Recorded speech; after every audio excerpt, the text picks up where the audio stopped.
I don't even remember the first trip, really. I don't remember it really. The first time we got in that truck, because I had been drinking all day and all night, till that night.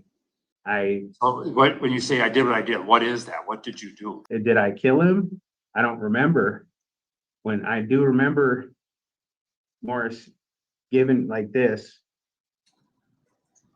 and Keith says I did, but I don't remember it. I don't remember it. I can do 1,000 years in here and I can say I'm sorry 1,000,000 times, but I can't bring him back.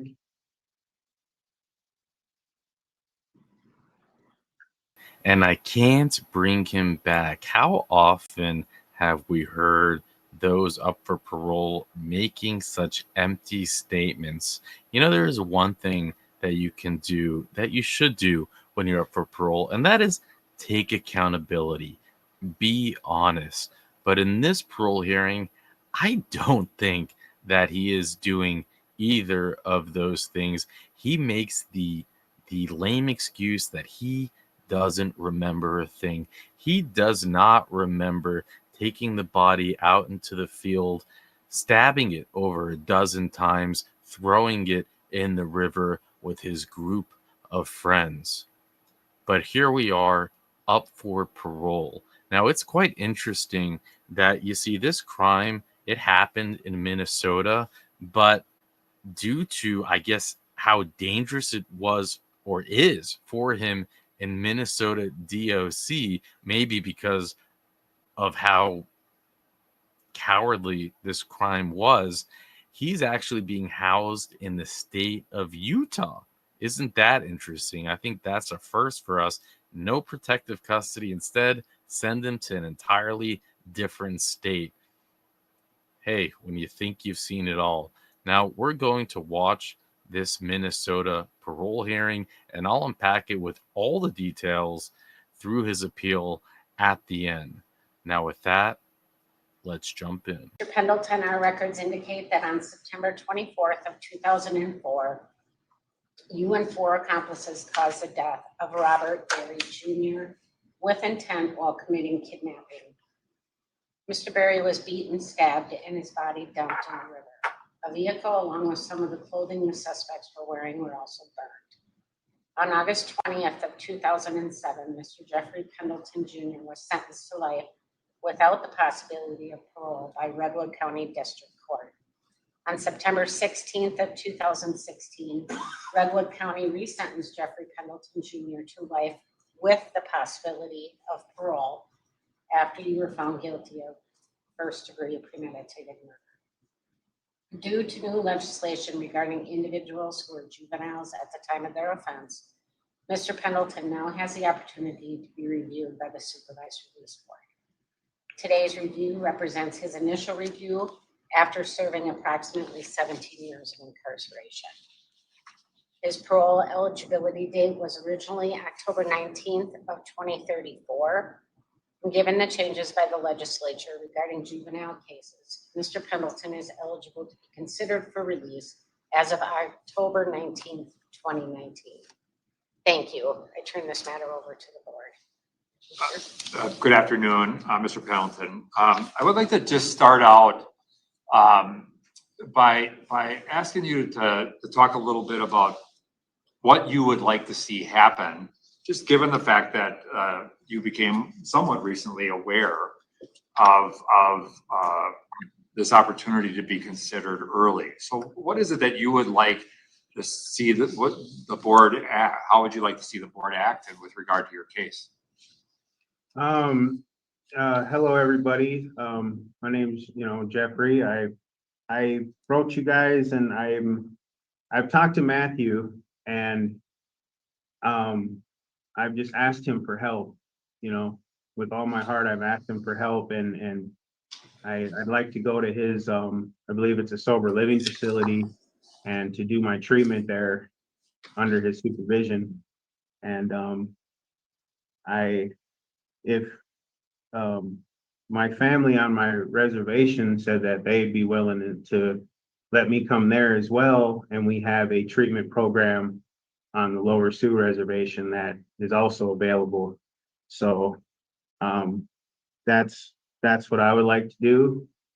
But ultimately it's up to you guys, of course. And I know I got to do your psychological review you want me to do, and I'm more than willing to do that. And excuse me, I haven't slept very well, so I this is a lot, man. It's a lot. It just doesn't feel real to me.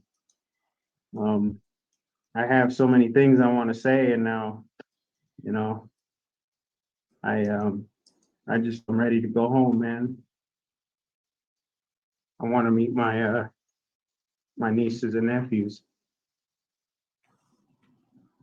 And I wrote something down I'd like to share with you, if that's okay. Please. So I've been going to this class called Smart Recovery that has to do with addictive behaviors, not just drugs, but whatever it may be. And the guy who runs it, his name is Dino, and he's a recovered addict, and he's given back this way. And he said something to me that really resonated with me, that I wrote down because it would just, he told me, he said, Jeffrey, are you ready to live life on life's terms? You have to be ready to do that, meaning like society's terms and on doing right by your family and these things like that. And I was like, it really resonated, because I was like, I'm ready to do that, man. I'm ready to live life on life's terms. I can do it. I know I'm not perfect by any stretch, but I'm someone who's come a long way, and it's not lost on me how unlikely this is. For a long time I figured I was gonna grow old and die in here, and this was as good as it got for me. And but I am a person who's willing to wake up each day, put my right foot forward, go to work, pay my taxes, and give every spare moment to ceremonies and to my family. That's what I want to do. So one of the things that you said when you're ready to take life on life's terms is you made the comment of doing right by your family. Yeah. Can you just describe, what does that mean? It means being there for them. It means choosing them over being selfish. It means being there for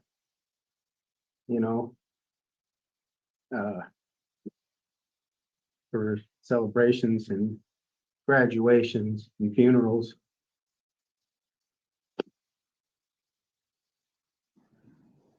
Not just being almost like a ghost on a phone.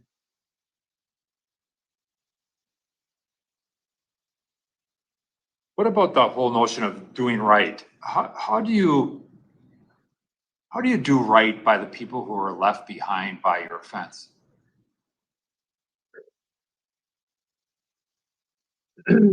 Put them first whenever I get angry, or whenever I have a thought of doing something I know I shouldn't. I need to think of them and know that they're more important, and that I don't get to squander if you're willing to give me a second chance at life, because they were there for me and they didn't have to be.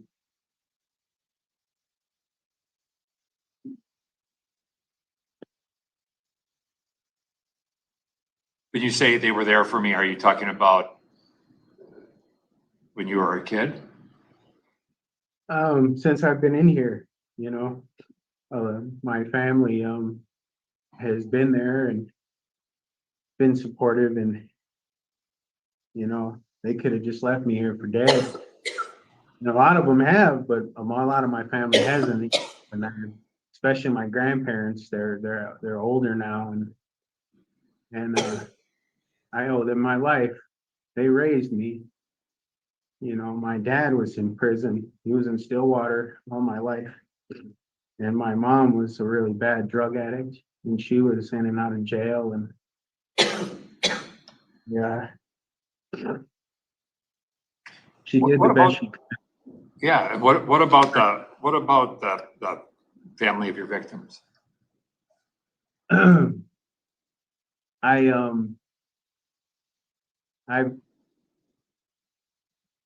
wrote a little statement, and I want to make things right with them as well, because as you know, the victim on my case was married to my aunt. He was my uncle, Uncle Junior. And so I tore my family apart, and I'm wrong for that. I'm wrong for that. And I want to make that right. And I've spoken to my grandma, Joan, my dad's mother, and my Aunt Carla's mother. I spoke to her about this, and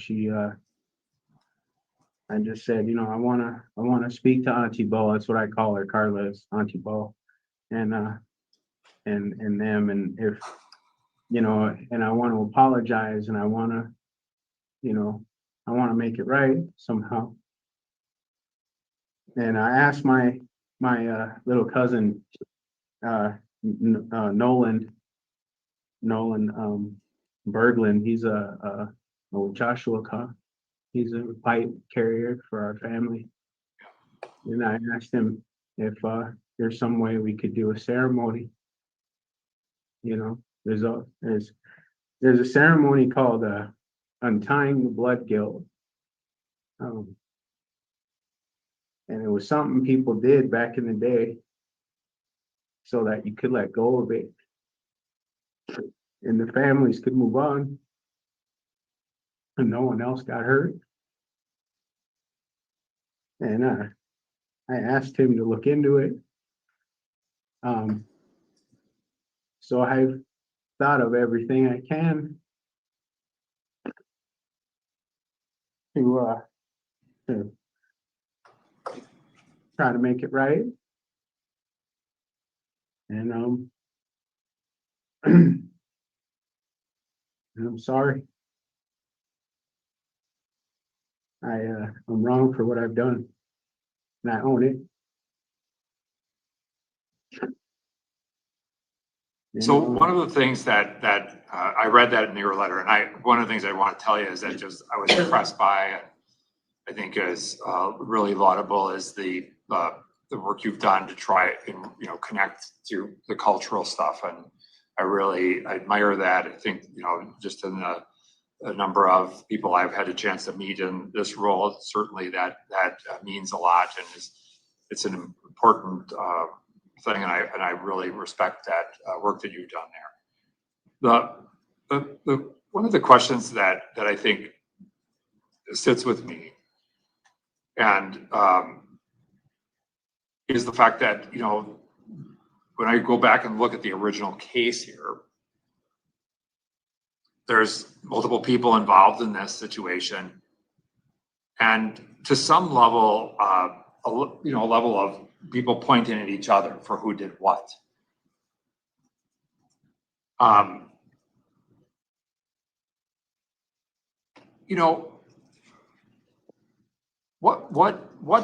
What happened there, and what was your role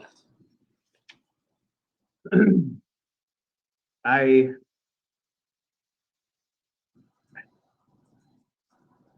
It's hard to explain because I don't know if any of you have ever drank to excess to where you're like, you're not all there.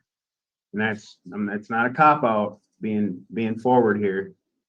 You know, as this was going on, we were at a house party and everybody been drinking, getting high, doing what they're doing. And it's like throughout the night, I have, only way I can describe it is like pictures. I'll get flashes here and there and I get memories of it, but they're muddled. And do you want me to like go through the whole thing, or do you want So me I to, just, just in, from a high level perspective, what happened there?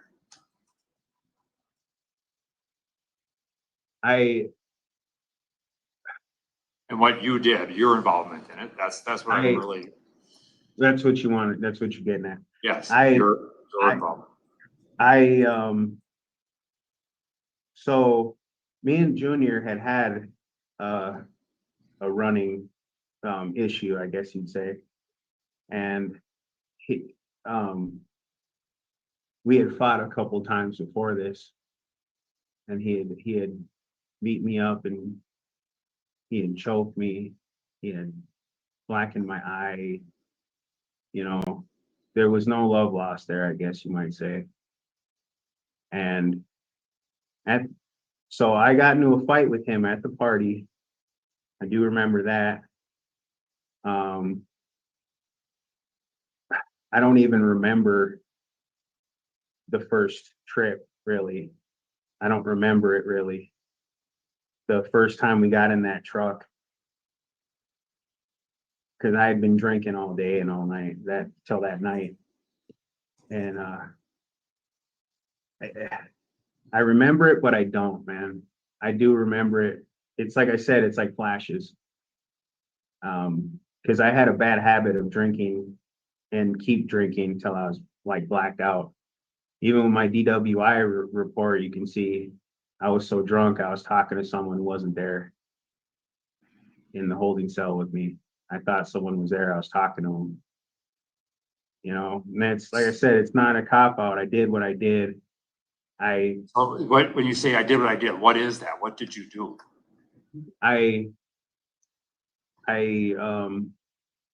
We did take him, and I do remember everybody carrying him. And I do remember being in this truck, and I told them we should take him home and put him, because they had a lawn, like a whole lawn set up on the deck with like a chair, like you swing almost. And I said, we can put him on there and I'll tell Auntie Bowie's here. But Keith and Morris were afraid of him, and they pushed the issue. So what did you do? I helped kill him. I did. I helped take him. And regardless of whatever else, I was in for a penny, I was in for a pound. I helped bring him down there. I did all that. I'm not trying to hide from it. You know, now as far as did I kill him? I don't remember. When I do remember Morris given like this, and Keith says I did, but I don't remember it. I don't remember it. So Not like that. It's like flashes, like I said. But I did it, man. I'm not saying I didn't. and when we say I did it, you mean you stabbed him as well? I believe so, but I don't remember it, man. Like I said, I fell asleep in that truck, you know, and they set it on fire with me in it. Now, whether they meant to or not, Keith says he didn't, but I don't know if I believe that. You know, and So- I I'm sorry, go ahead. oh, go ahead. I'm sorry, sir. I didn't mean to interrupt you. No, you're fine. I just wanted to walk through some of these questions I have. So you you had, I don't know, I guess a rough go when you got sent to prison, and not just in Minnesota, but in a couple other places that I recall.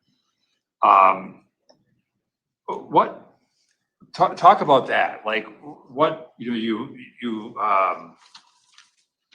struggled might be a kind way of saying some of the things that happened when you got incarcerated. Talk about kind of that journey and that leads you to where you are today.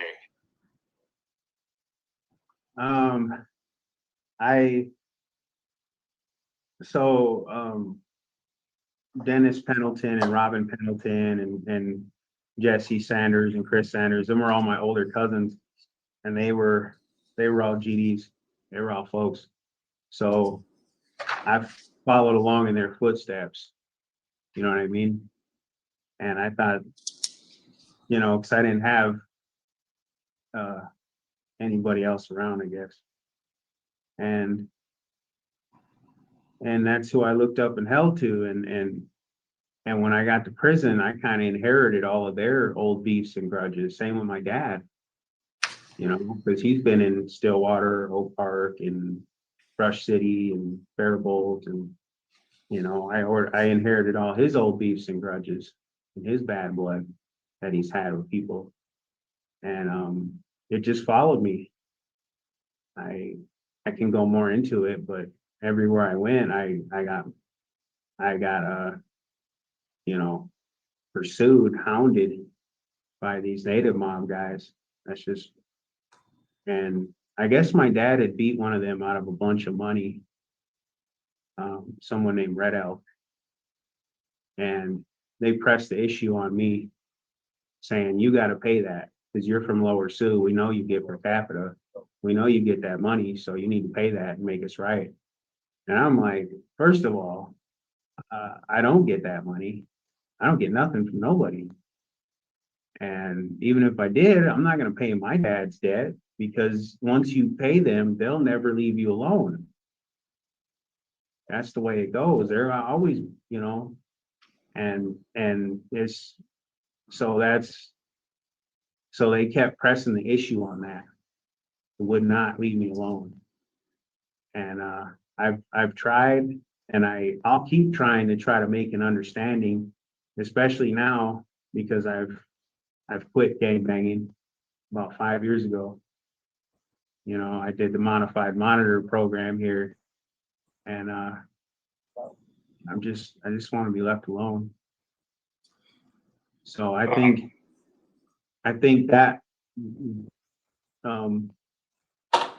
that's kind of how that goes, though, because Dennis and Robin killed one of them, and now they hound every Pendleton that comes in the system, whether it's Big Rob Pendleton, my dad, Alan Pendleton, etc.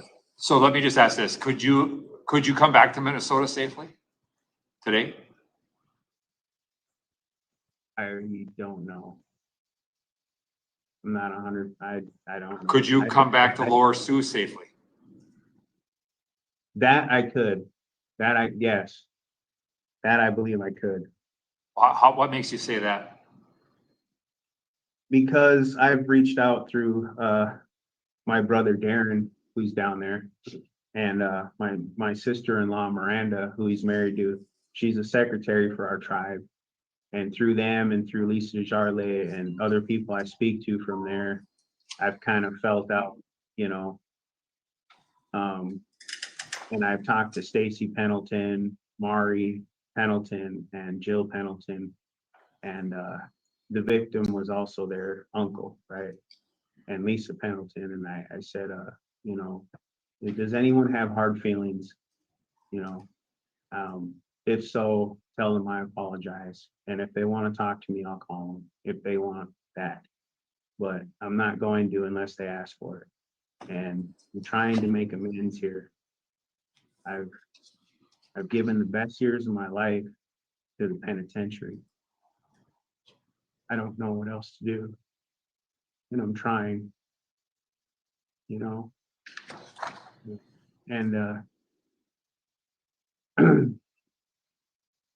so I believe through through them and asking them to talk to people, and my grandma Joan as well. She's a real respected elder down there.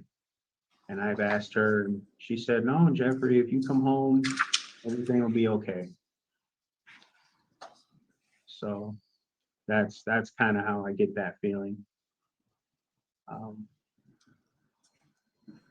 So do you think that you have both participated in and demonstrated the kind of change that indicates that you are ready to use your words, take life as life presents itself? Yes. What's the evidence for that? Make the case for that? It's not clear to me. I understand you want that.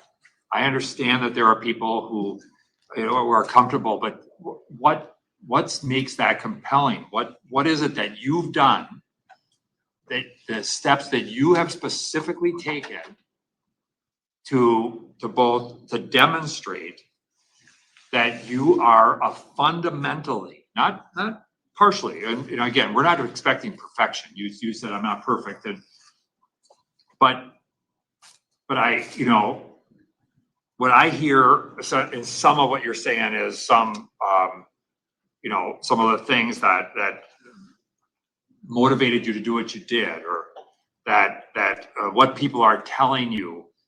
But I have not heard you kind of make a case for the changes that you've made, and just for me, I just got to say that that's really important. And so, Okay. make the case.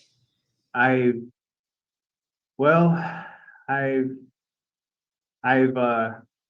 gave up, the gang life. I did this 2-year program here. It's called Modified Monitored. They keep you honest. If you're playing, they won't graduate you. And I did it, man, and I really mean it.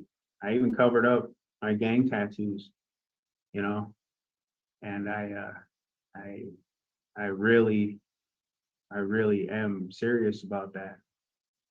And I want to do that, man, for my family, because they're what's important now. That's how I feel about it. And I've quit drinking. I haven't drank in 2.5 years, 2 years, or something like that. And I've been going to this smart recovery, this class, and I go to AA every time I feel like drinking. I've the other thing I did, I talked to Matt about this. So we moved to this new facility, and they have 8-man rooms and 2-man rooms. And as a lifer, someone who's been down a while, you can ask for a 2-man room, or you can be like alone, right?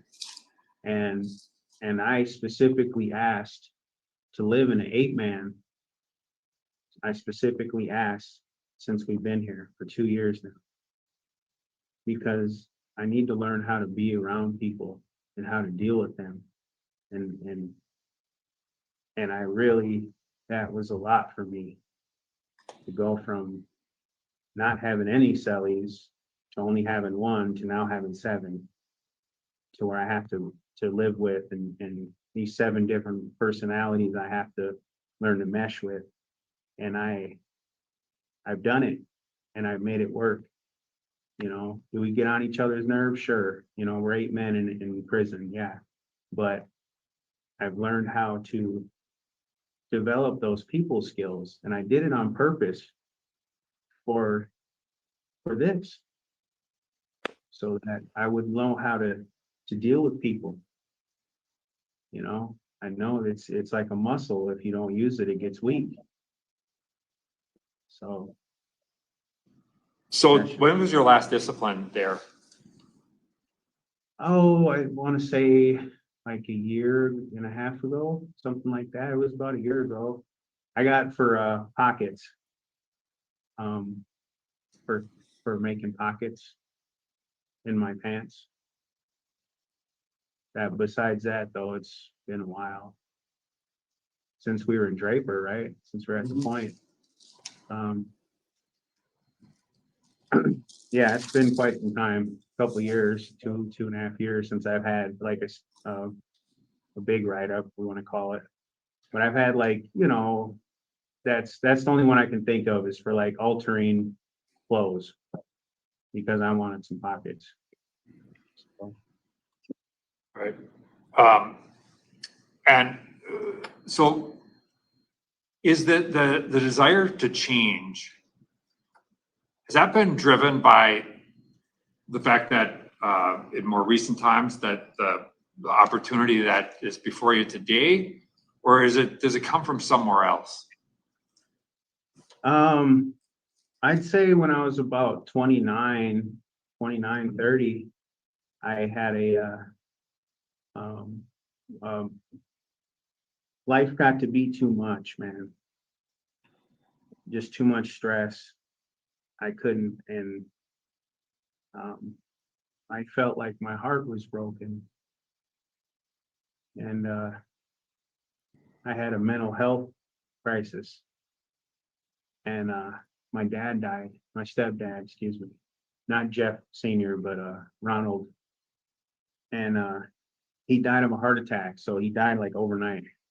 And I didn't get a chance to say goodbye to him. And it just really messed me up.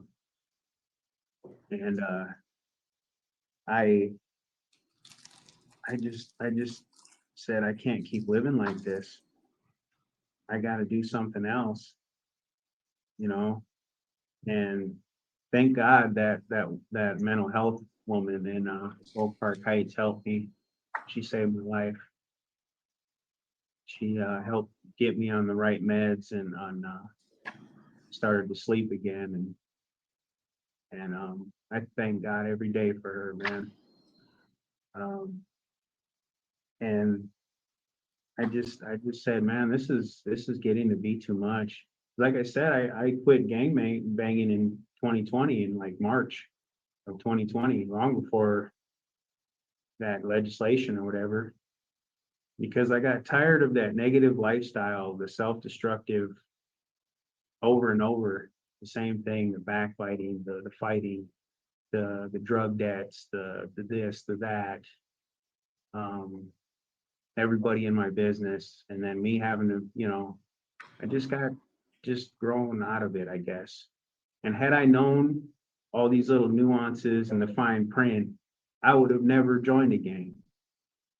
But the OGs don't tell you that because they know better, but they don't tell you that because then they can't control you. And that's why one of my goals, if you don't mind, I'd like to say, one of my goals is to have a youth gang crime prevention program, because I don't want the kids, the youth on my reservation to emulate us and to look up to us like we did, like me and Robin did to the older ones. I don't want them to do that for us. I want them to more or less pity us and to not do what we've done. And I'll tell them, go join the army. Go do something else, man. Be a fireman. Be an EMT like my brother Darren. That's cool. Being with your family and raising your children. That's cool, bro. Sitting in the joint, being miserable. That's not cool. You know what I mean? And that's one of my goals I got wrote down on here I wanted to share with you. And doing a Lakota language revival program that I've read about in the Lakota Times. And so I can learn my language to be more fluent in it. And personal fitness, trainer stuff down on my reservation, because diabetes and obesity is a real problem. And just stuff like that, man. These are goals that I have, so if that makes sense. And, Other members have questions for Mr. Pendleton before we go to Mr. Emerson? Did I understand you, Mr. Pendleton, to say that you don't know if it would be safe for you to return to Minnesota? I'm not gonna lie to you. I don't know. To be honest, I think if you bring me back, I'll probably have problems. You'll But what? I'll come back. I'll probably have problems. But I'll come back and I'll try and I'll go and I'm gonna do what you say, what you want me to do. I promise you that. I don't break my word to nobody. I'm gonna do what you tell me to do. But I'm only one man and I can't control nobody else. So you're talking about returning to the Minnesota prison? That's what I mean. Yeah, As that's what I opposed to thought you Minnesota. meant. Yeah, I'm sorry. That's what I thought you meant. Excuse me. But yeah, if I come back and I go home, I was telling Matt this, I'll go out of my way to avoid people and situations, you know. I really will. You know, my life's more important and I will not squander my life. Not never again. No. Oh no. I can't look my people in the eye. I can't look them in the face and tell them I'm gonna hurt you again. I did this, or you know what I mean? I can't do that again. You know? Do And you have any reason to believe that the family members of the victim have or would forgive you? From what I've been told through other people that have mutual friends and mutual acquaintances and things, I believe they would, because a lot of them have been in prison, you know? And I'm not saying that's right, wrong, or whatever. I'm just saying that a lot of them, they understand. And, you know, the old saying, time heals wounds, you know. And, you know, I've talked to my grandma Joan, and I told her, Grandma, I'm so sorry. I don't know. Words can't make it okay. Will you tell Auntie Carla I'm sorry? And she relayed that to her, you know, and that I want to make it okay. I can do 1,000 years in here and I can say I'm sorry 1,000,000 times, but I can't bring them back.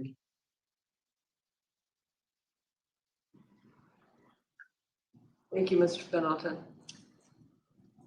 Mr. Pendleton, I have a question. What about CD treatment? I know you said you haven't had a drink in 2 years, which is really great, but what do you feel like you need chemical dependency treatment in order to make it outside?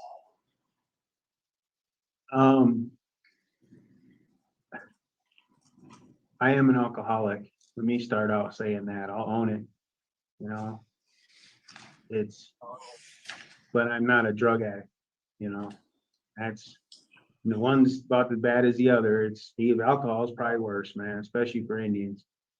But I'm gonna say this: I'll go to treatment. I want to go to treatment. I want to look my alcoholism in the eye and tell it no more. And you know, my mom, like I said, and my dad were bad drug addicts, and so were a lot of other people in my family.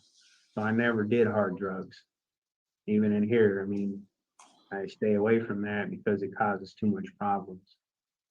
You know, so I'm not. So if that makes sense. But alcohol I think is a little bit easier beast to keep control of than say heroin addict, right? And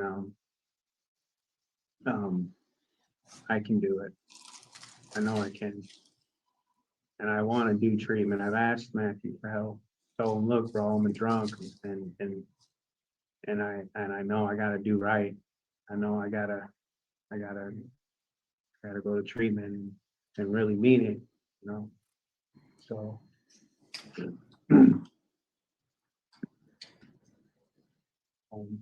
Yeah, that's where I'm at with that. Thank you. Any other questions before we go to Mr. Emerson? Mr. Emerson, thank you so much for being here today and for being a supporter to Mr. Pendleton. I just want to open a floor up to you to provide whatever comments you would like to make. Absolutely. Yeah, thank you for the opportunity. Yeah, I've been working with Jeffrey for about 2.5 years now.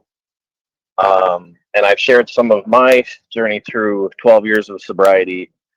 And it's amazing how just having 15-minute phone calls periodically over 2 years can really help a person. And so I've had an opportunity to witness changing and thinking. He had his head on pretty solid when I first started talking to him. And it's just amazing to see just the future and the possibilities that he's explored since he's had the opportunity to look at the FMLR review. So that's one piece. And I can say that from listening to our conversations over the last few years, there has been no comments of, man, I can't wait to go have a drink when I get out of here or anything like that. And it's been completely positive, completely talking about how can we support family, how can we change, right? And what can we do to be successful when we step out of this place if he ever gets a chance? And listening to Jeff, it was hard for me while you were asking him questions because I wanted to interrupt and be like, Jeff, tell him about this, tell him about that, because we've had so many conversations. And the bottom line here, I think, in my opinion, after listening to him periodically over the last 2 years, I believe he's ready for some type of safe transition. And as you heard from Jeff's comments, the question is, what is a safe transition? And I think that a safe work release program is definitely, something to look at. My housing, I know for a fact that when it comes to the concerns related to gang violence, if he was to enter one of our housing programs with intensive outpatient, it's realistic to say that that would be an excellent stepping stone where he wouldn't have to engage in scenarios that involve gang violence. And if there was something to arise, myself and the other staff that I have would absolutely be able to rise to that challenge to address that issue in the community in a safe way. And so that opportunity to heal in the community, I look at as kind of exciting because, we can really make a change. And also there's in the Twin Cities, there's things like healing circles and restorative justice practice engagements that our organization is connected to. So we can have those safe spaces if there was an opportunity to address some of that historical gang trauma and violence in a safe community setting, which I think would be amazing. And so I don't want to add too much more. I think that's a good place to start. If there was any questions for me, I did want to open the floor for that as well. All right, thank you. Anybody have questions for Mr. Emerson?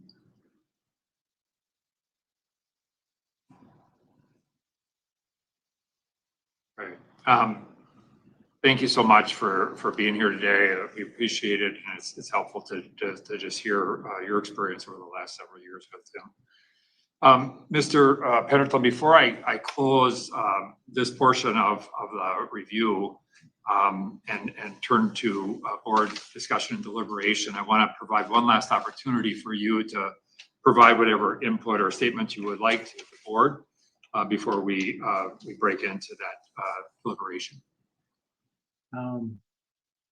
When I had my pre-board, I guess you'd call it, like a month ago, and he asked me, can you describe yourself in 3 ways? And I said, I'm honorable. I'm not a liar.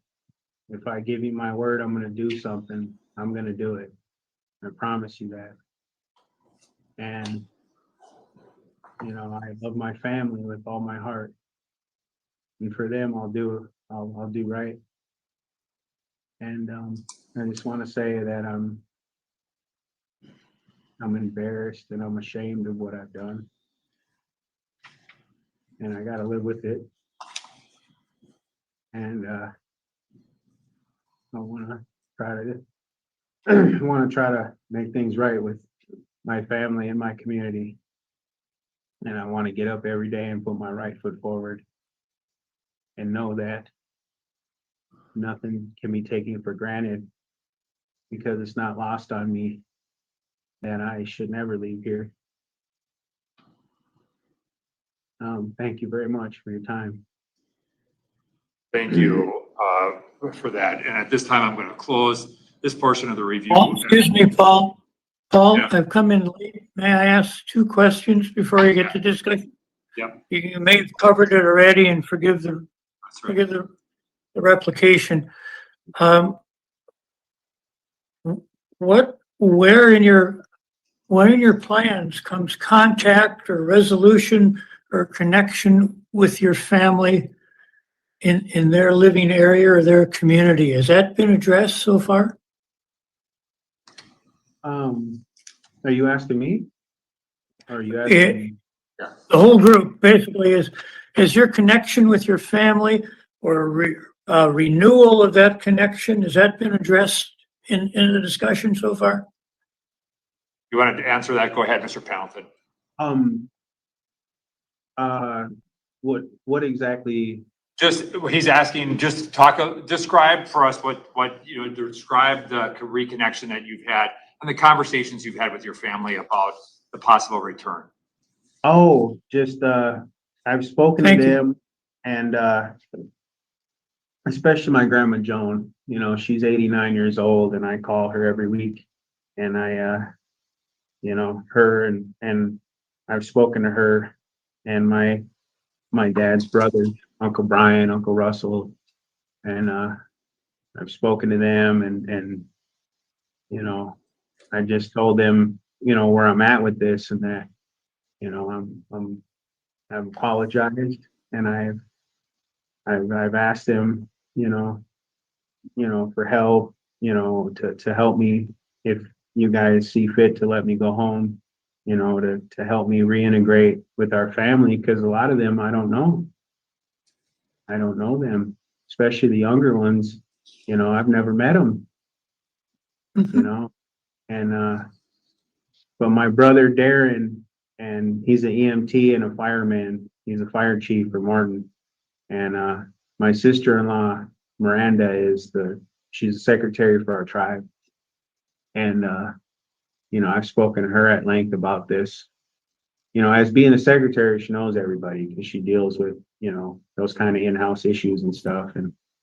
And she's had a chance to speak to different people, Nicole Berry and Roger Berry and all them, and just, you know, and to my auntie Carla, of course, and you know, that's the feeling I'm getting from what they're telling me. Thank you. I guess the other follow-up question to Mr. Emerson and to yourself, what are the resources, or who else would you trust to address, to go and deal with your family and deal with maybe some of the issues of a release that still may be evident? What resources do you have, or Mr. Emerson, would you have available? Go ahead. Well, Let I me, can for that. Go ahead, Matt. I'm sorry. So Jeff, when he is back in the community, he will have access to a peer recovery specialist, as well as, which is a person to go along for conversations related to reentry and substance use disorder situations in his home community, as well as I was recently invited by Jeff's family down to the Lower Sioux community for an event, at which point he does have, like he mentioned earlier, the secretary of the tribe, which is one of his relatives, along with others that are there to mitigate those conversations and to support that transformative change. Go ahead, Jeff. Yeah, like like I said, my grandma Joan, she's kind of our matriarch, if you will.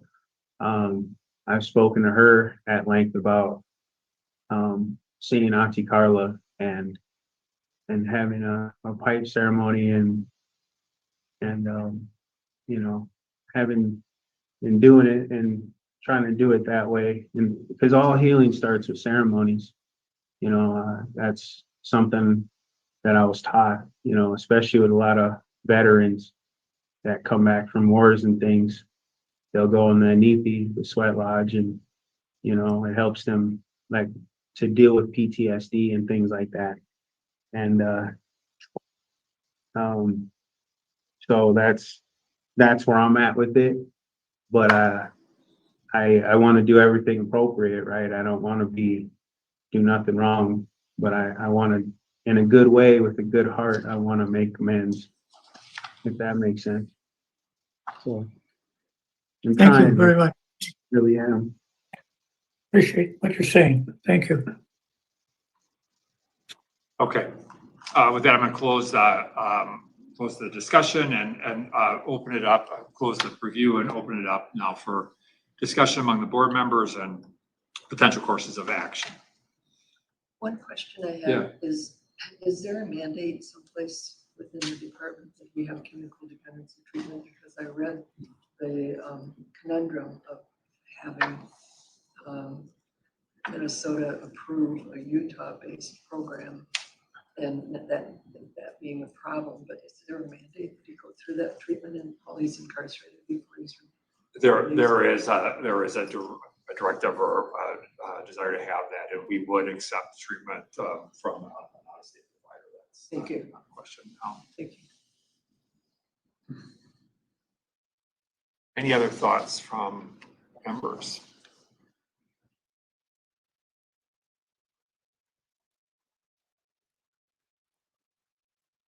Let me just say that I think obviously Mr. Pendleton has had some significant change over the last recent times, and I think that's really a positive sign. And I think if you think about this from the standpoint of progress, the progress has been dramatic from where he started early on. I still have some concerns. Obviously, the chemical dependency thing I think really needs to happen, and I appreciate his desire to kind of demonstrate that he wants to kind of take on almost a bit more leadership and those sorts of things, trying to be a good role model and those different elements. He, as I mentioned, I think, in order to comport with the law, he would have to have this review. The psychological needs to be done. And I think it would be nice if there was a way where we could, see what things might be able to be accomplished in a nearer term and then have that psychological done. At one point, I had thought about the possibility of transferring it back to Minnesota. I don't know that that's a smart idea, just given the circumstances and the honesty that Mr. Pendleton had around the likelihood that could be a challenge, whether that may not be any fault of his own at this stage of the game. But and I just don't want to create a problem. At the same time, some of those factors are good things that are going to need to be dealt with no matter what. And I think this is one of the other challenges, because I think you can have good solid family support and contact, and then still have the pressures of some of those the vestiges of history that need to get addressed. So just from me, my sense, the psychological needs to be done, the chemical dependency stuff, and one of the things that I'm struggling with a little bit is this whole notion of I understand that he's accepting responsibility for his role, and I appreciate that. You know, I'm not always hearing as much about kind of his sense of insight into what he may owe the victim by way of the family, the people left behind, by virtue of his actions. And I think that, you know, it sounds like that's developing, but may not be fully there yet. And at least I didn't hear that as clearly. So those are just some of the thoughts that I had as I listened to him and as I read through the file. Really like to see him complete CD treatment in Utah. Yeah. I don't think it's beyond the imagination that at some point he returns to Minnesota DOC, because he's gonna have to face the Pendletons, whether it's in prison or out in the community, and it might be safer to see what happens here. Yep. Hey, Paul, this is Jody Nelson. I just also want to affirm Mr. Pendleton's connection culturally, spiritually. He's brought up ceremony a few times, which I think is fantastic and should also be considered part of the resources that he can and has been tapping into. I'd certainly want to support that in any sort of plan. And then I'm also, you know, we're kind of walking around restorative work that's been mentioned. I don't know if in Utah the restorative practice program that you have in Minnesota is available, but I think more specifics about restorative work, you know, and I think family's complicated. When Mr. Pendleton talks about family, there's a lot of family there, a lot of branches of that family. And so what are the, you know, what's the specific plan about restorative work with some members of that family? And I'm aware of the Berglunds, which is relatives of his that I think are going to be a great resource in terms of spiritual and cultural support. So just want to affirm that. Thank you.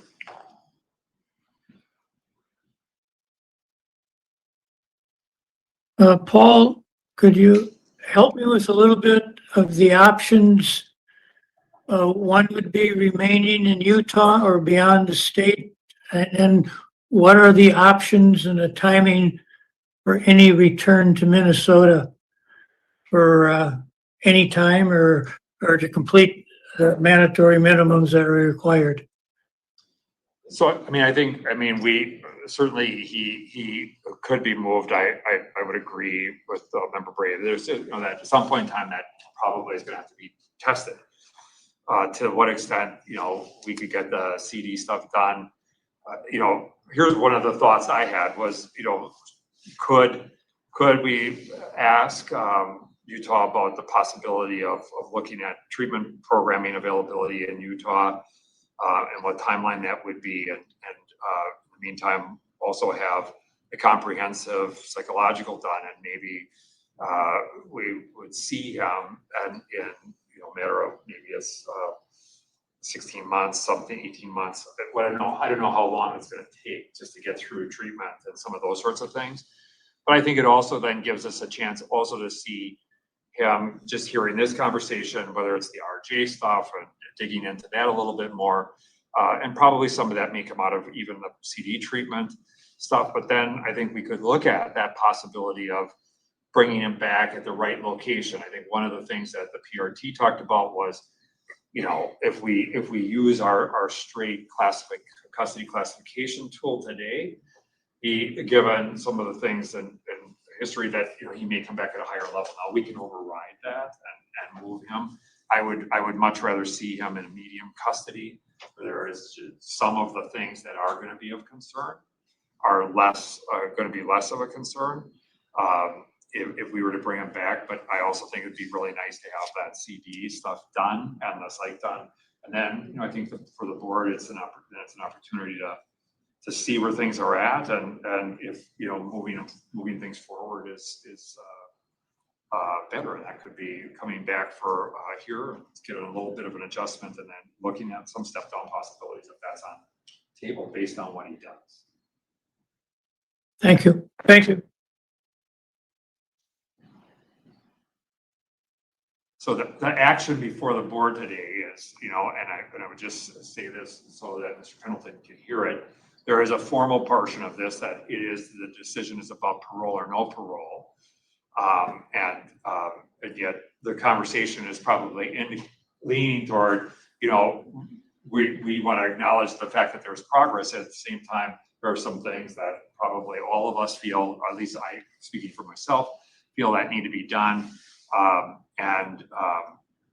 But I think, the efforts you're making are notable and recognized. So that's kind of what I'm hearing so far. Anybody else have any?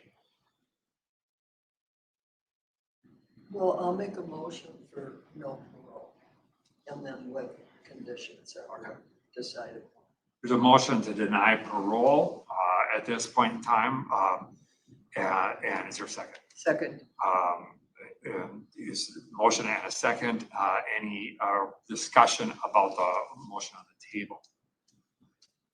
Hearing none. Because we have an online, we'll do it by roll call. Member Brigg? I'm in favor of no parole. No parole. To Member Larson to the motion of no parole. No parole. Member Ramstead? Agree. And Member Nelson? Agreed. Member Struford? Agreed. Schnell votes aye as well. So the motion to deny is there. So the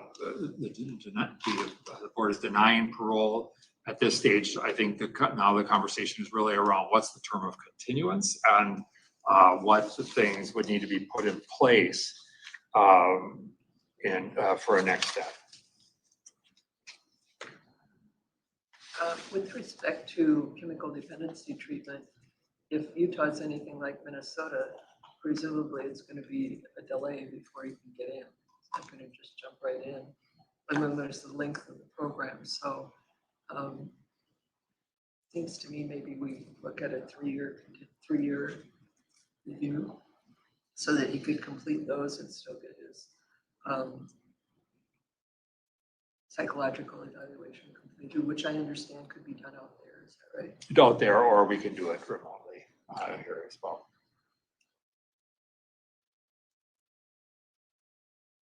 Other I'd prefer a 1 year continuance. I don't think punishing somebody for 3 years for our lack of being able to provide treatment, then I would think that he should do treatment out in the community. I say 1 year. I would concur on the shortened time frames for the next review. I think the question before me at least is what's available in Utah? And if it's not available in Utah, particularly the psych exam and the CD treatment, I would like to see that available in Minnesota or be considered that it be provided in Minnesota at the next review within a year's time. So the first question is I think it's all needed. It's all essential that CD and the CD and the psych exam needs to be provided. I think the question right now is where, and I'd be leaning for wherever that could be done in the most expedient way, and what would we trust? What would we say is an adequate completion?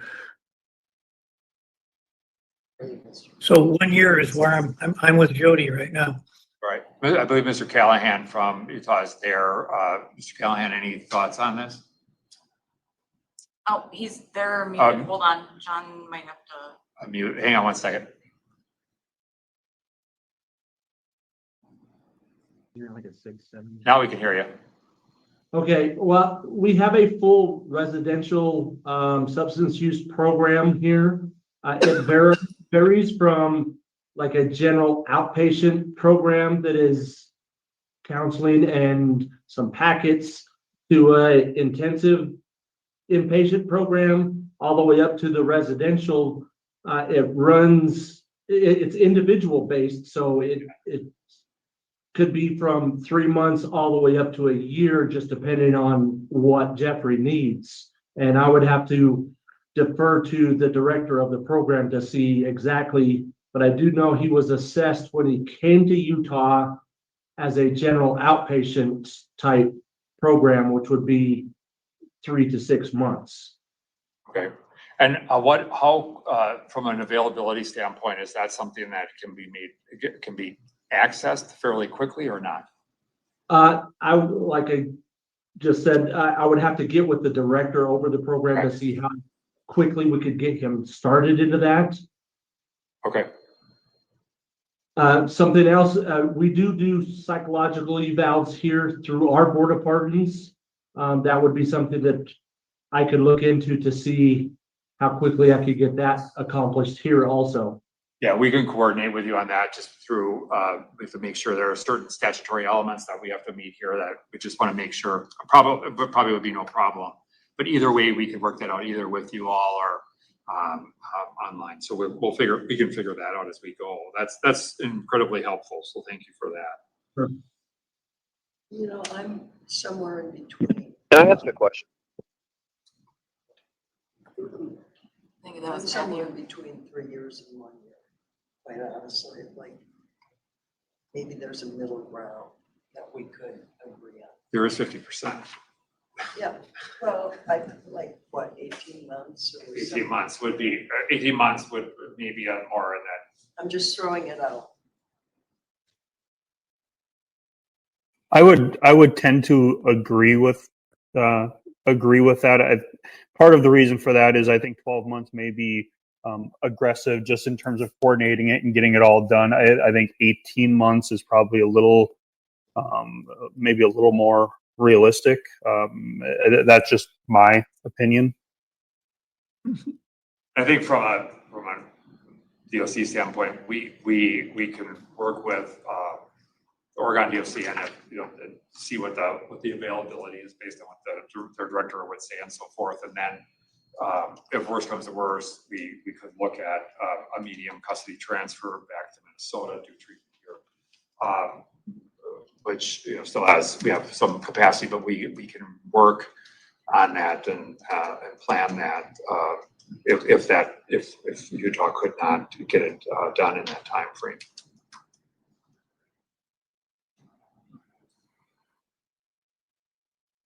So, are you gonna say anything? I was just going to comment that he's gone through a lot of change within 2 years. And having a little longer period, like another 2 years, would give us a chance to see how permanent that transition and transformation has been. So rather than going at 18 months, I could see 2 years being a good compromise. Yeah, I gotta, I'm gonna back up again though and say 1 year. I think the proving is in the community. So probably the best way to address this is through a motion, and that way we can take board action in terms of that and to move a continuance term, and then what conditions would be included in that term of continuance.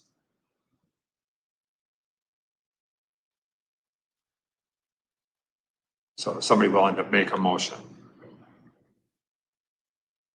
I move we continue the matter for 2 years. Did you want conditions? Yeah, just add some of the core conditions. During that time, that opportunities for treatment, chemical dependency treatment, as well as the psychological evaluation, be pursued in the Utah system if it's available there. So the condition would be a successful completion of those two things. Okay.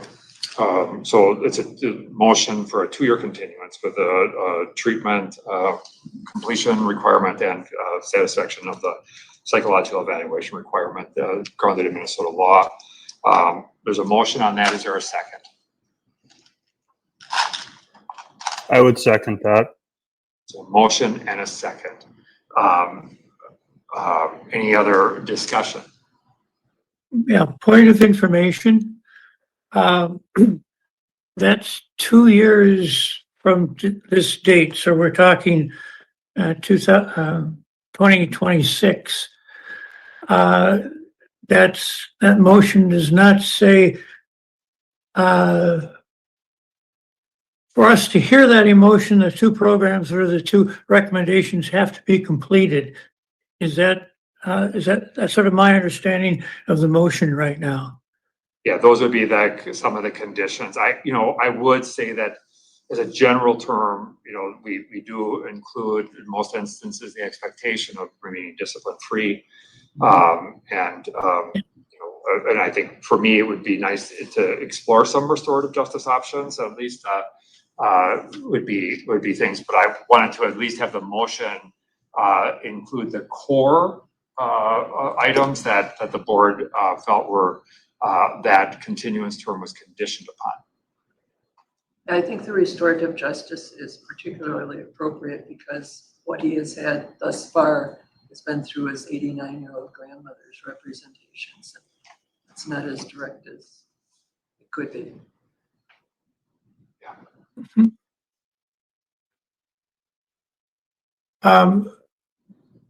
So automatically a date would be set today for the next review. Is that correct?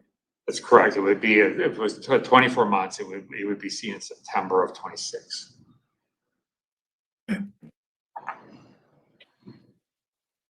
Mr. Pendleton, during this, if there's a point of clarification, but we don't debate or discuss your thoughts about this at this stage of the game. So is there a point of clarification you'd like to make?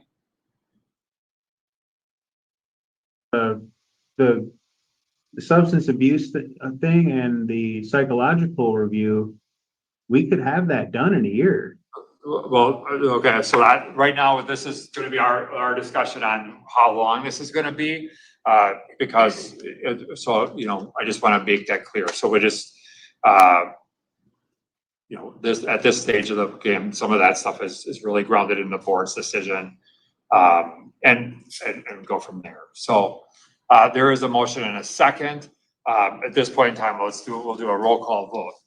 To the motion, Member Bray, yea or nay? No. Member Larson? Yes. Member Remstead? Yes. Member Nelson? No. Member Struford? No. And Schnell, Schnell's going to vote no as well. So we have 4 votes no, 3 yeas. So the motion does not prevail.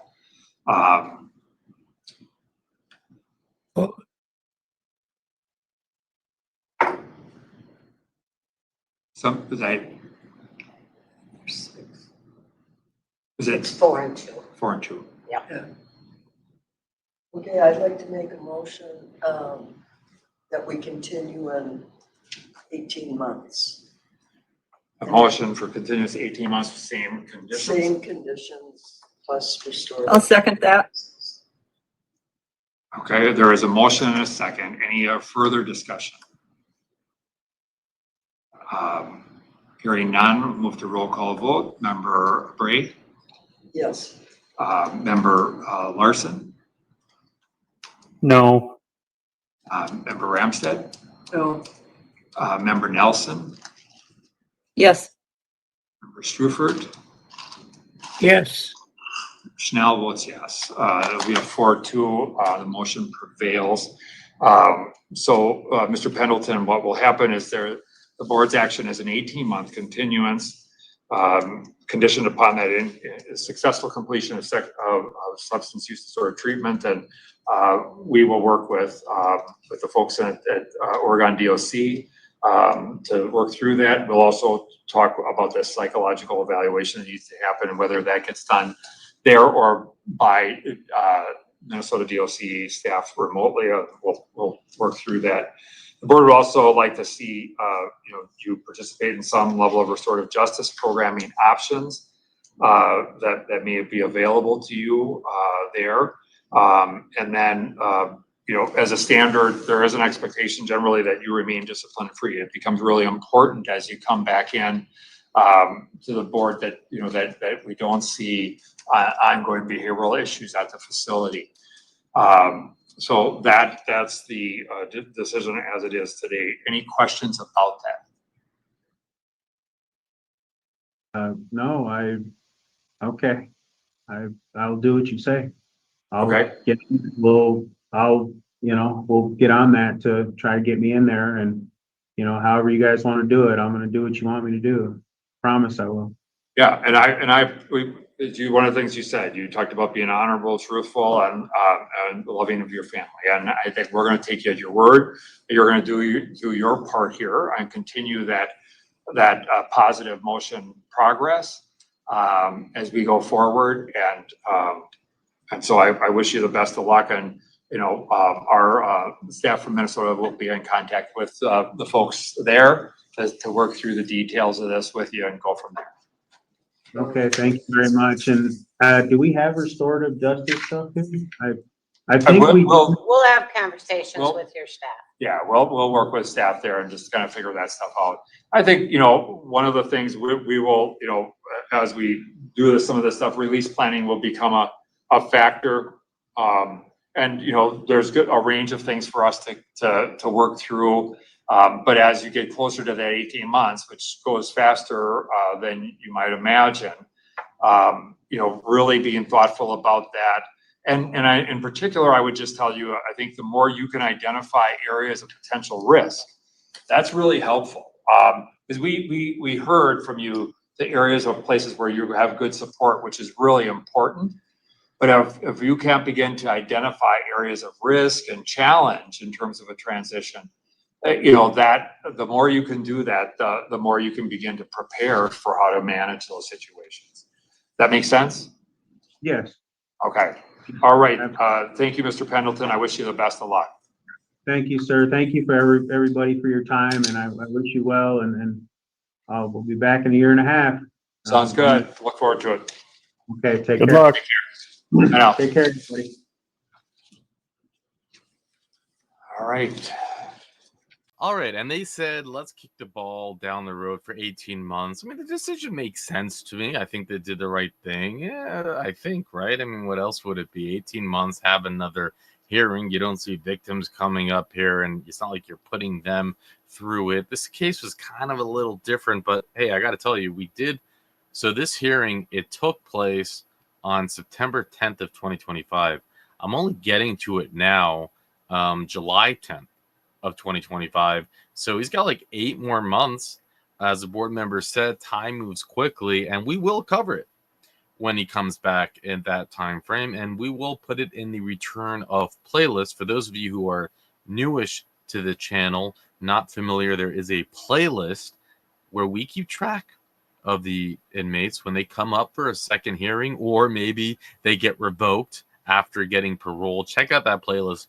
It's my personal favorite playlist. I find it to be the most intriguing as we watch. Sometimes we watch people over the course of 5 years. I mean, this channel's only been around for about 3 years, but we get hearings back 5 years and we play them all for you. And I find that to be fascinating. So anyways, it was kind of like an uneventful hearing. You have the inked up face, you're expecting something. It's interesting, totally unique that he's being caged in the state of Utah, although he's incarcerated in Minnesota. But it seems that he's such a problem child, or he has so many enemies that they actually ship him out to Utah.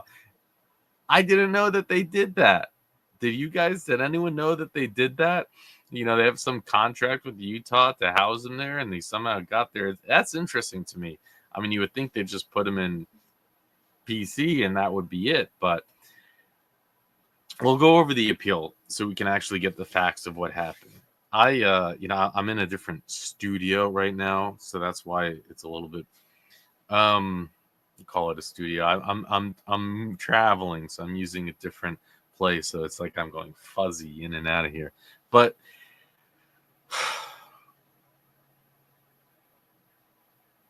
overall, I'd call it a pretty bad parole hearing. I mean, it's not, we've seen worse, but it's like bad in the sense of like, well, you know, it took him, it couldn't even get it out of him. What did you do?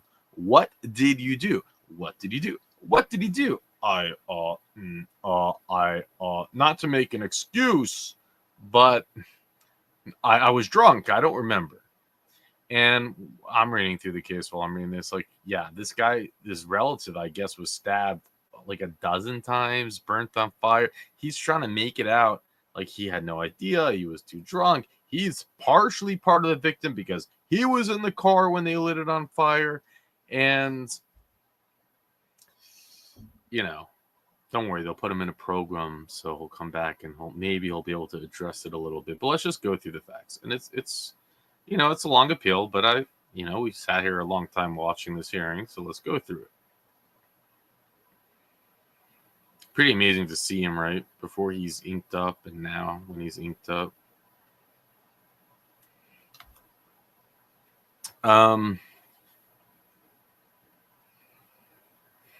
It's crazy. On the evening of September 23rd, 2004, who else, when they hear 2004, does not think that it was 21 years ago? It's just weird. So weird. How quickly times moves. And this is what so many don't. It's like, well, we gave him a 20 to life sentence. We take care of putting the worst of the worst. And 20 years, it comes by in a second. Here we are. And he didn't get a 20 to life. I'm just giving the example of what we hear all the time in the news. 20 to life. On the evening of September 23rd, 2004, appellant attended a party at SW's house. A number of other people were present, including Vernon Jones, Keith Crow, Morris Pendleton Jr. People at the party were drinking alcoholic beverages and smoking the devil's lettuce. The victim, Robert Berry Jr., arrived later. Berry was in a relationship with the appellant's aunt, and appellant had briefly lived with Berry and his aunt. Appellant's aunt testified that Berry and the appellant did not get along because Berry did not approve of the way that the appellant was running around. Immediately after arriving at the party, Berry began yelling at the appellant. Berry ultimately threw soda bottle at the appellant, who then jumped over a table and began fighting Berry. Berry began to get the upper hand of the fight, and the appellant called for help. Crow restrained Berry while Morris and Pendleton restrained the appellant. At some point during the fight, Berry elbowed Crow, knocking off his glasses. Crow then punched Berry and knocked him unconscious. The appellant was released by Morris Pendleton and began to hit and kick the unconscious Berry. Oh, you're a tough man. Oh, yeah, you're a tough man. Isn't this, this is, the board really needed to not let him get away with, I don't remember. Oh. While hitting and kicking Berry, the appellant screamed, "I hate you," multiple times. During the fight, most of the people at the party left. After the fight ended, everyone remaining at the party except for Berry left in Berry's green Chevy Tahoe truck and drove around with no clear destination. Morris Pendleton drove with Crow in the front seat with him, the appellant Jones WS and AC in the middle seat, and SW and LB in the back. During the trip, some of the people in the car discussed what to do with Berry. The appellant suggested that Berry be placed in the back of the truck and driven home. Morris Pendleton expressed concern that Berry might call the police and suggested that the appellant kill Berry.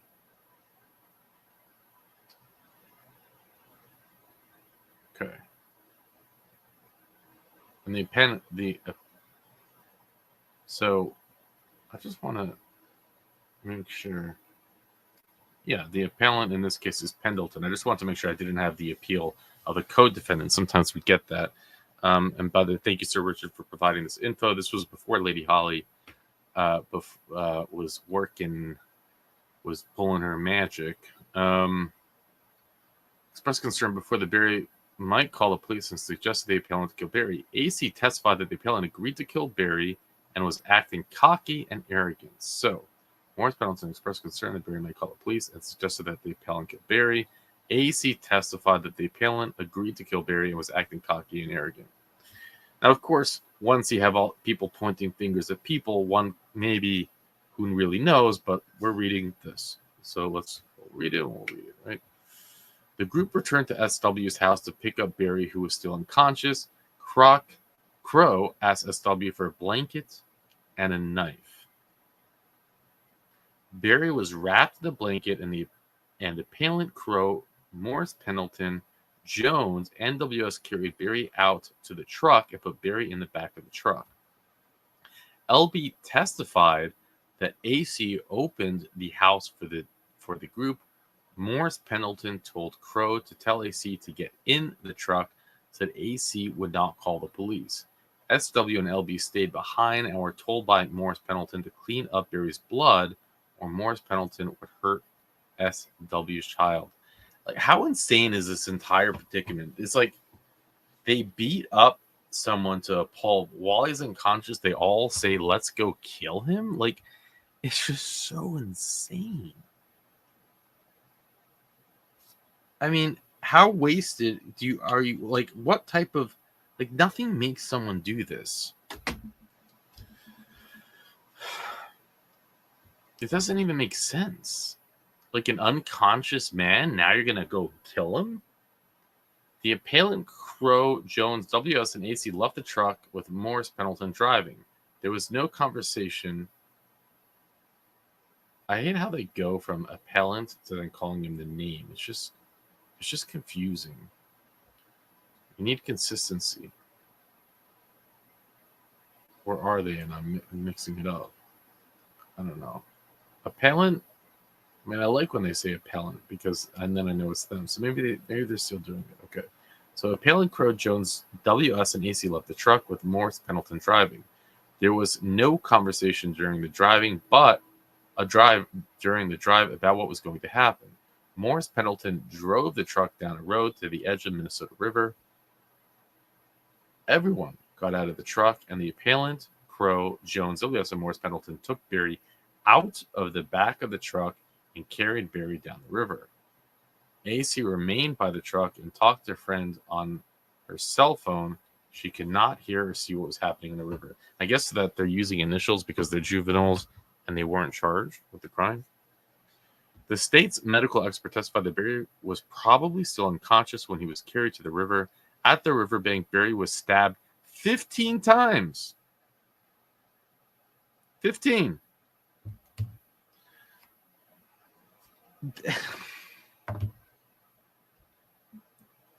The only witness to testify about what happened in the river was Morris Pendleton. Morris Pendleton testified that the appellant stabbed Barry more than once, and that while Crow egged the appellant on, nobody forced the appellant to stab Barry. The group returned, so, this is one witness saying that he stabbed him at least once, and, it was like a group thing, like a total, like just barbaric group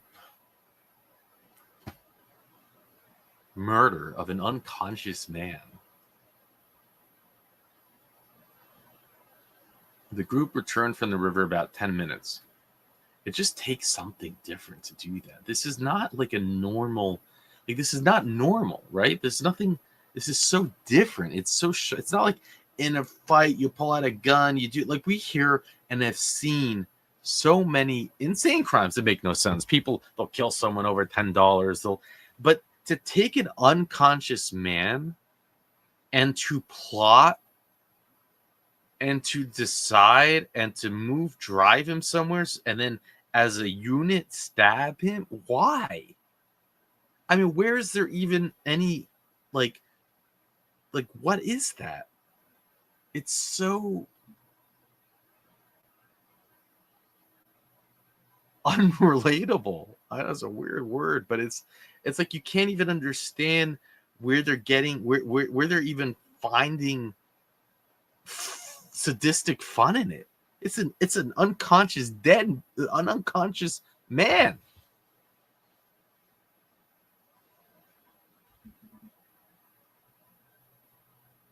Like even a sadistic person would prefer the person be caught. Like what do they? You get what I'm saying? It's just so insane. Morris Pendleton was the first to return to the river laughing while recounting that the appellant had fallen in the river. Crow came up next and followed by WS. The appellant came up last and, according to AC, was soaking wet. So this fool fell in the river. When the group began to get back into the truck, Morris Pendleton said WS got him good, to which WS responded, "Hell yeah, dog. I'm so tough, man. I'm so tough. I stabbed up the unconscious man, bro." They're such cowards. So many people in prison are absolute cowards. They really are. You know, bringing guns to fist fights, shooting, beating up old people, harming children. Really, prisons are full of cowards. And then they all pretend to be tough. But they're a bunch of cowards. The group got in a truck and left the area. Morris Pendleton decided that the group should, he's got tattoos on his face. It's like, yo, bro, that guy must be real messed up. Yeah, what's in his jacket? Bro, he's so dangerous. He stabbed to death a man. Wow, that's tough. They were like fighting it out and they were in a knife fight.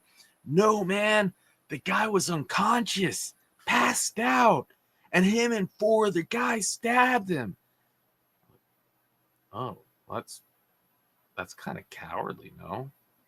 Yeah, but man, you should have seen him. He was like passed out, bro. Like, imagine like having to explain what's in his jacket. Yeah, man, you should have seen the guy. He was like totally unconscious, and like I took that knife, man. I was like, yeah. And think about this: he was losing the fight to this guy. He was getting his ass whooped by him when he had his boys come in and overwhelm him and get him, So he's just a coward with face ink.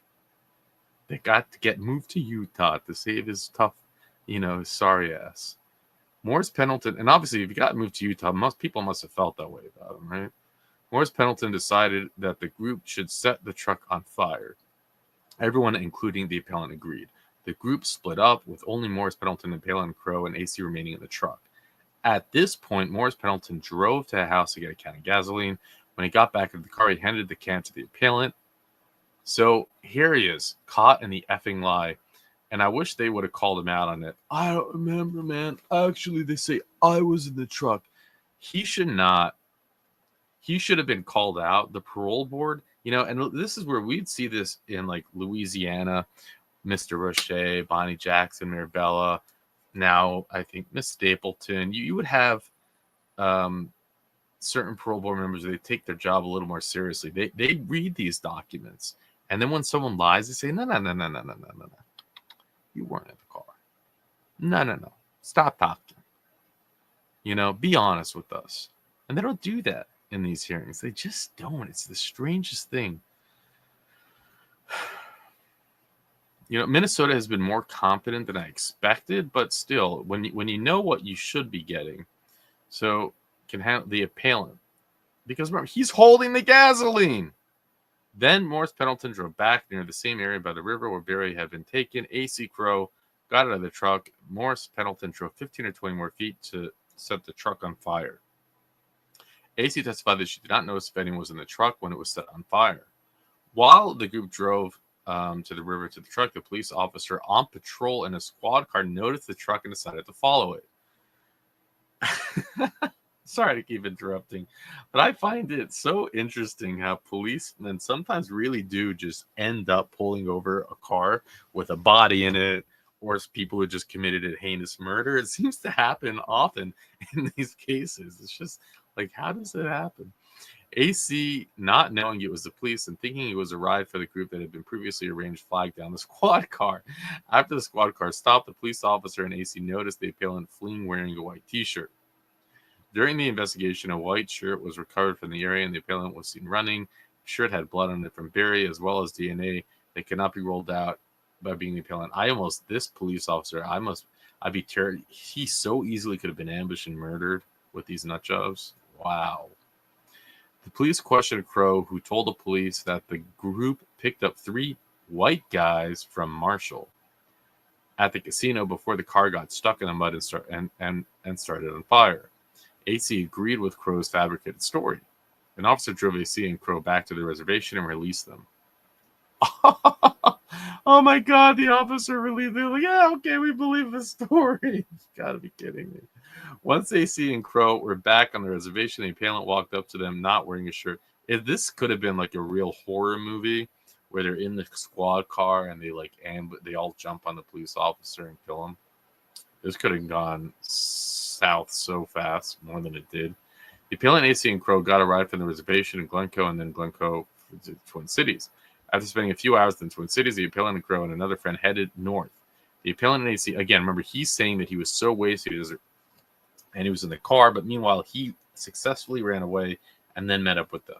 It's just a BS story, his entire story, and it pisses me off.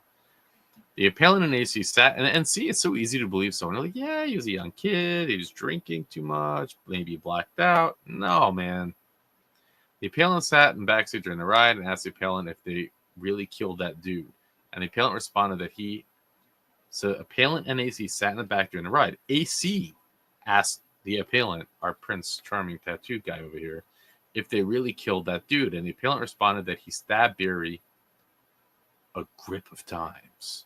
AC interpreted a grip of times to mean a lot of times. AC also testified that the appellant was in possession of 2 necklaces, which he said had been Barry's. Other witnesses testified that Barry also wore necklaces, and the appellant kept one of the necklaces but threw the other out the window. The appellant also had money with AC, testified the unusual for the appellant, but AC would not be sure whether the appellant had the money before the events. So not only did he murder him, not only did he run away, not only did he brag about murdering him, but he, out of all the other people, was the one who had the jewelry and money.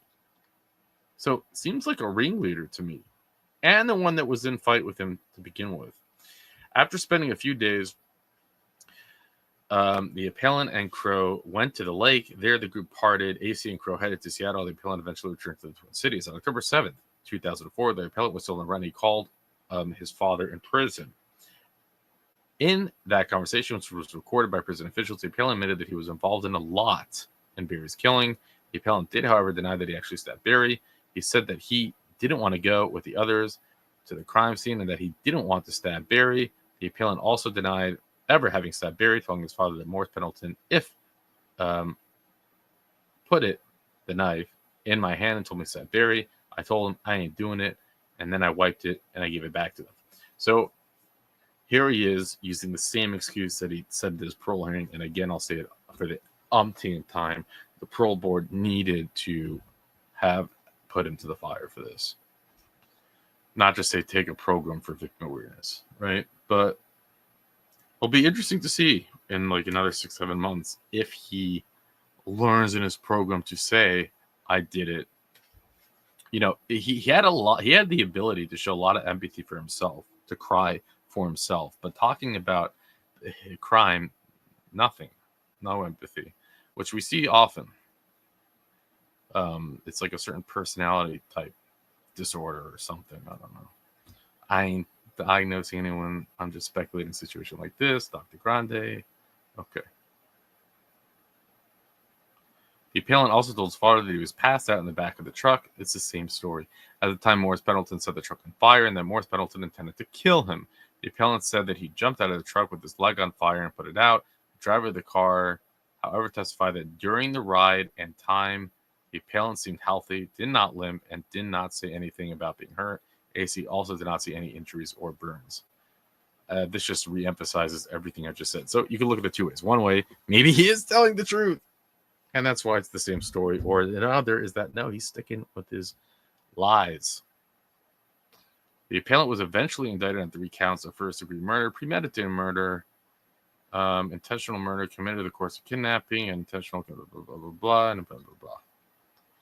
I think that's it. We got our full story here. That was a good appeal. Sometimes the appeals are like 2 sentences and they don't sell us anything. That gave us the full picture. But here he is, you know, ready to get out soon. And I don't know. It doesn't make me feel good.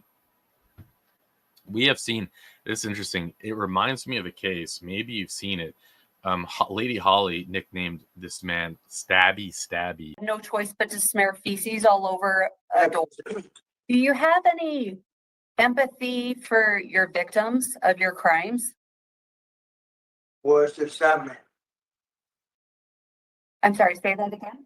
What does that mean? Cause I don't understand. So do you feel bad for what you've done to these other people? And I am aware of your federal conviction for homicide or murder that you served a lot of time in. I was, well, you know, I came out of the Fed. I did 29 years in the Fed and I just got out. And I feel like I was being disrespected in the county jail. Okay. So you chose to arrest another inmate, attack him, and because he had stabbed. He looks just like him, face tattoos, same like I think heritage, and he stabbed his grandmother to death. Got out of prison 20 years later. Well, one in prison stabbed another person, I think to death, or got an attempted homicide charge. Then eventually got parole 20 years later. While on parole, stabbed his buddy to death or nearly to death. Got locked back up, stabbed someone again, and then still was on parole again. And I don't know if you remember him. I mean, if you saw it, you'd remember him. He had face tattoos, and he was being interviewed by the blonde woman, and he was just like, and she's asking him, she said, "Sir, do you know what empathy is?" And he said, "No." And he wanted to stay in prison. He's like, "I want to stay here." And yet Utah was really giving him a chance to parole again, stabby. And I'm afraid this guy might fall under the same bucket. There are some people, it's basically institutionalized and but you tell me, maybe I got it wrong. And we'll keep track. So check a pinned comment if he came back. You're watching this months later. I'll let you know if he's in the return of. And with that, I'll let you go.